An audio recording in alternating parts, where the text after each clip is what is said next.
The army carried with it 1,800 wounded men. We had succeeded in constructing about 20 litters for the general officers such as Lannes and Vaux, Duroc and Crozier. The two latter were aides-de-camp of the general-in-chief. Crozier died in the desert. The infected that could not bear a long journey were deposited at El Arish, but placed without the fort under the protection of a detachment of infantry that was to defend them against the attacks of the Arabs. Several of them recovered, and in particular I may name a young Captain Dijon, who commanded the breach battery during the whole siege. He was a most intrepid officer, and fortune spared him. He is now a lieutenant general. We lost very few of our wounded while crossing the desert, and the army made with great éclat its entrance into the capital of Egypt. This Syrian campaign has been judged with great severity by our enemies, and during the reign of the emperor, it was not allowed to speak impartially of its result. It was undoubtedly indispensable to enter into Syria to repel Ibrahim Bey, and the troops with Djezar Pasha was preparing to launch against Egypt. The operations were conducted with great skill. The failure of St. John of Acre must only be attributed to some fatal circumstances, independent of the general-in-chief, but we must not therefore conclude with General Berthier that the French army really gained all the advantages it expected to reap in Syria. We lost in that province 3,000 men, several skillful generals, and hopeful officers. And we were obliged to abandon the towns we had taken. In quitting Syria, we left the country just as it was before we entered it. Barren victories must not be looked upon as real advantages, and if General Bonaparte had remained in Egypt, he would undoubtedly have beaten the Grand Vizier when he came the following year to drive us out of Egypt and repulse the English who had taken Abu Qir. But most certainly he could not have begun the campaign of Syria over again, having no means of receiving supplies from France, so that he would, with difficulty, have been able to maintain himself some years longer in Egypt. During the campaign of Syria, General Desaix had succeeded in keeping quiet possession of Upper Egypt and reducing Murad Bey to the condition of a fugitive. Lower Egypt had been the scene of many troubles, occasioned by a sort of fanatic who styled himself as the Angel El Mahadeh. But General Lanous pursued him with so much vigor that he soon destroyed the troops he had collected. The landing season was fast approaching. The general-in-chief did not wish to leave Cairo. He therefore resumed the administration of the country. He busied himself with filling up the vacant places in the army and completing the corps. He had posted himself with a part of his cavalry near the pyramids, waiting for the accounts of General Desaix would transmit him respecting Murad Bey, whom that general was pursuing in his last entrenchment, and who it was supposed would throw himself into the oases that are situated at a short distance from the pyramids. It is a well-known fact that the Great Pyramid had been opened several centuries ago by the Arabs. General Bonaparte had resolved to visit the interior of that structure with Messieurs Monge, Berthier, and Duroc. I only mention this circumstance because his name has been written in the great gallery leading to the chamber called the King's Chamber. He had scarcely come out of the pyramid when an express sent off by General Marmont, who commanded at Alexandria, brought him tidings of the landing of a Turkish army at Abu Qir, where they had made themselves masters of the great redoubt and of the fort, after having massacred our soldiers that defended them. The attack was quite unexpected, and the Turkish army was so numerous that General Marmont had not thought fit to march against them at the head of his garrison, for fear he might not be able to prevent their disembarking, and might, however, endanger the city of Alexandria, the fortifications of which were not yet completed, and which besides contained all the resources we possessed in artillery and ammunition. It was to be expected that after the enemy had taken the fort, he would spread about the country and attack either Alexandria or Rosetta. Instead of that, he fortified himself in the peninsula of Abu Qir, evidently waiting for Murad Bey, with whose desperate condition he was not yet acquainted. General Bonaparte resolved, therefore, to march rapidly against him. The distance from the pyramid to Aboukir is more than 80 leagues. On the fourth day, the army arrived at Alexandria. On the 7th of Thermidor, it was assembled within a league of Aboukir, under the orders of the division generals Lannes and Lanus, and Murat for the cavalry. The enemy was retrenched in front of Aboukir, on the sandy hillocks of which he had made redoubts, and under the protection of English gunboats. His force consisted of about 17,000 men with 12 pieces of cannon. The general quickly made his dispositions and ordered General d'Estaing to attack the enemy's left, which he put to flight after a long resistance. The Turks fled towards the village of Aboukir, but a part of the cavalry that was in the center pursued them, sabered, and drove them into the sea. The right of the enemy was attacked with equal vigor. The division of Lannes made themselves masters of the redoubt, which, being turned by a squadron of cavalry, the Turks had no other resource left but to throw themselves into the sea. It was a horrible sight to contemplate nearly 10,000 men, of whom nothing was to be seen but their heads covered with turbans, and who were seeking in vain to reach the English fleet anchored at more than half a league from the shore. 2,000 men had sought a refuge on the strand, at the foot of a rock that covered them. It was impossible to make them comprehend that they might surrender by laying down their arms. We were obliged to kill them all to a man, but they sold dearly their lives. General Murat was wounded by a bullet in his head. Guibert, aide-de-camp to the general-chief, was killed, and the corps of engineers that had already suffered so severely lost Colonel Coutin, who had succeeded to the post of General Caffarelli. Wounded by 2 bullets, the colonel was lying before the door of a house in the village occupied by the Turks. 8 persons had already been killed or wounded in seeking to get him away. Bertrand, who was at that time a major of engineers, devoted himself to save his commander. He rushed into the house, followed by 20 sappers, and succeeded in killing every one of the Turks. But he was severely wounded, and Colonel Cretin did not survive the injuries that he had suffered. After the victory was gained, the fort of Aboukir still remained to be taken. General Lannes, who was not yet recovered from the wounds he had received at St. John of Acre, got the command of the troops that were to invest the place. I was with him. The day after the departure of the general-chief, I accompanied General Lannes on a visit to the posts when a furious sortie of Turkish troops surprised our advanced posts, and the unfortunate general received a bullet in his leg. It was the 8th wound he got from firearms. Fortunately, the enemy had no water in the fort of Aboukir, so that he surrendered 4 days after the battle. During the short stay of the general-chief at Aboukir, he had some communications with Sir Sidney Smith by the medium of his secretary. We had not received for a long time any news from Europe, and the English Commodore took a malicious pleasure in acquainting us by the newspapers of the situation of the Republic. We learned that the whole south of Italy was evacuated, that war was waging on the frontiers of Piedmont, and that France was in the most desperate condition. General Bonaparte took great care not to let the army know these dismal accounts, but from that moment he resolved to return to Europe, convinced that he alone was capable of repairing the evils of the bad government of the Directory had accumulated on the country. After the surrender of the fort of Aboukir, the defense of which had only lasted 4 days, General Bonaparte went back to Cairo, but not before he had given secret orders to General Guillaume, who commanded the Marines at Alexandria, to arm and provision the 2 frigates Miron and Carrère.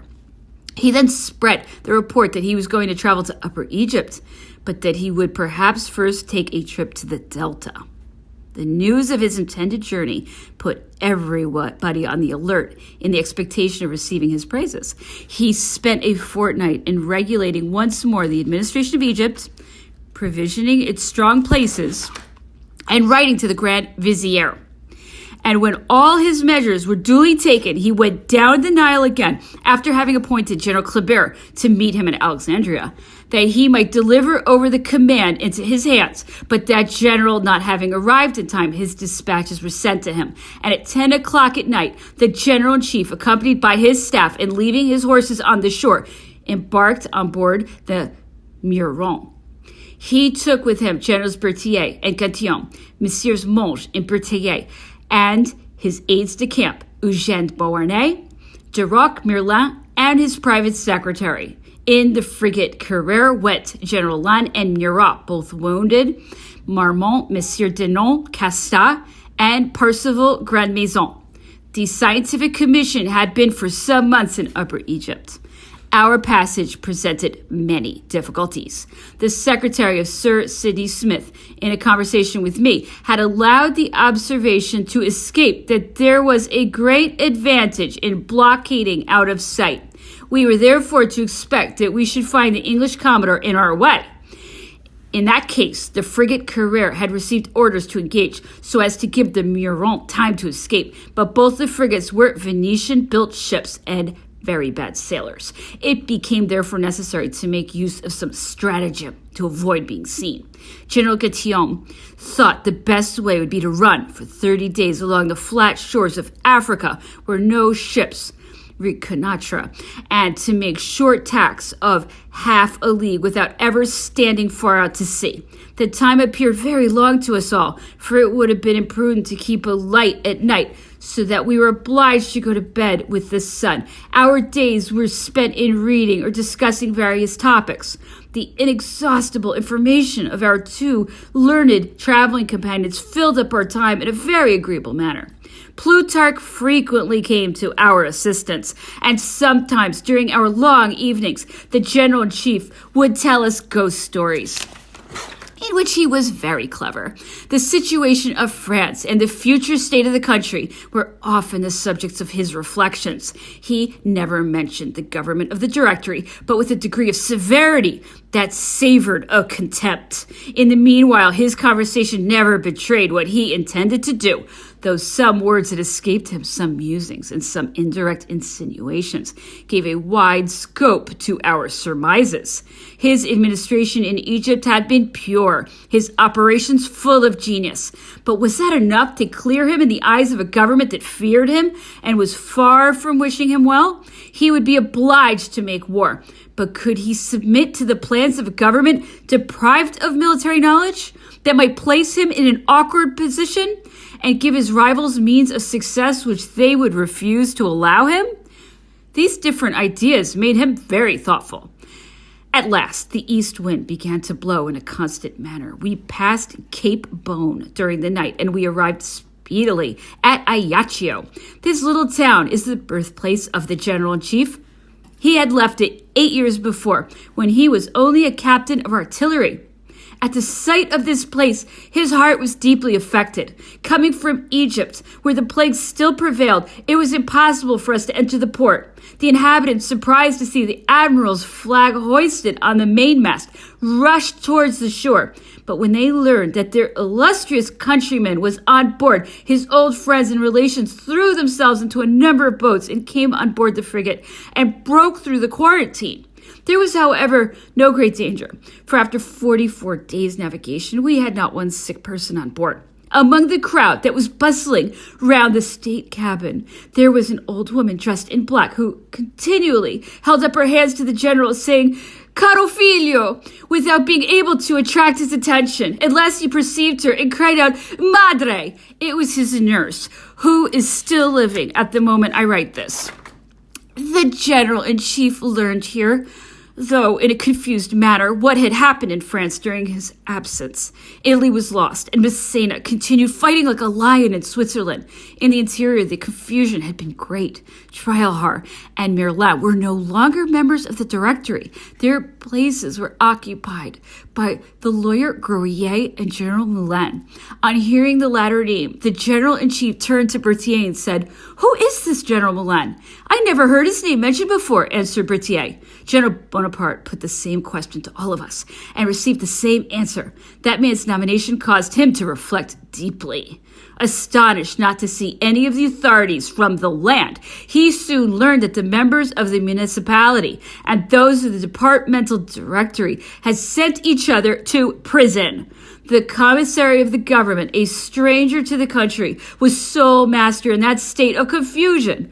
The cabinet revolution had soon become known at Ajaccio, and the different parties found it the most natural thing in the world to persecute one another. It was necessary to reestablish some order in the midst of so much anarchy. In consequence, the general-in-chief went to his own house, sent for the magistrates whom he delivered out of prison, exhorted them to peace and concord, and the next morning the two frigates left the port, sailing in the direction of the Isle of Hyer. The whole of the first day our navigation was very favorable. We perceived already the hills of Provence, and our joy at returning to our dear country was carried to its highest pitch, when the sailor who was on the lookout said he espied two large ships in the west. They could be no other than the enemy's ships, and soon several discharges of cannon seemed to indicate that they had discovered us.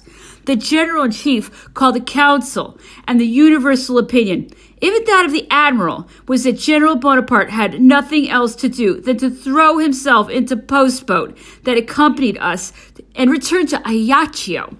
He was indignant at such advice. "Do you think," said he, "that I can consent to run away like a coward when fortune has never ceased to favor me?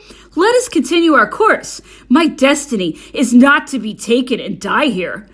So we went on, but instead of steering, as we had done till then, in the direction of the Isles of Hyer, we resolved to go to Fréjus.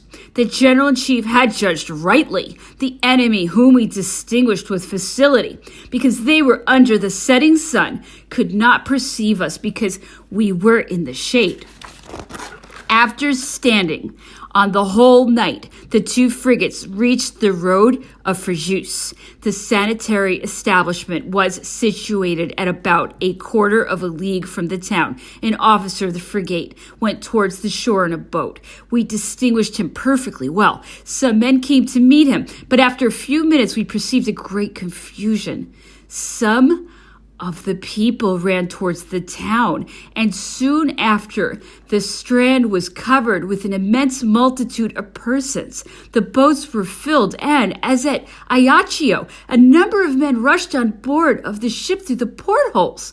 The cries of "Long live Bonaparte" resounded all over the country. A white horse was brought for him, and he went to the house of a brother of the Abbé Sieyès, who lived at Fréjus. The sentiments that animated the whole population were expressed in a manner that did not leave even the shadow of a doubt. "You alone can save France," was a universal cry. "She'll perish but for you. It is heaven that sent you. Seize the reins of government." His journey to Lyon was a triumphal march.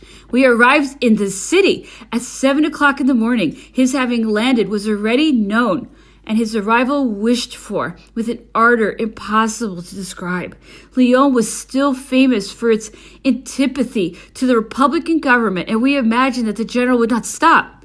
But to our great astonishment, he declared that he intended to spend the remainder of the day there. He received all the authorities and most distinguished citizens, without explaining himself, however, on the direct insinuations that were made to him to place himself at the head of government, but receiving with a cold severity the Republicans that had organized a constitutional club and who came to congratulate him. He had been invited to go to the theater of the Célestins, where a piece and a song had been prepared for the occasion. He chose one of the boxes on a level with the pit, and Duroc, having by his order placed himself in front of the box, the call for Bonaparte grew so violent and so unanimous that the general-in-chief was obliged to change places with him during the whole representation.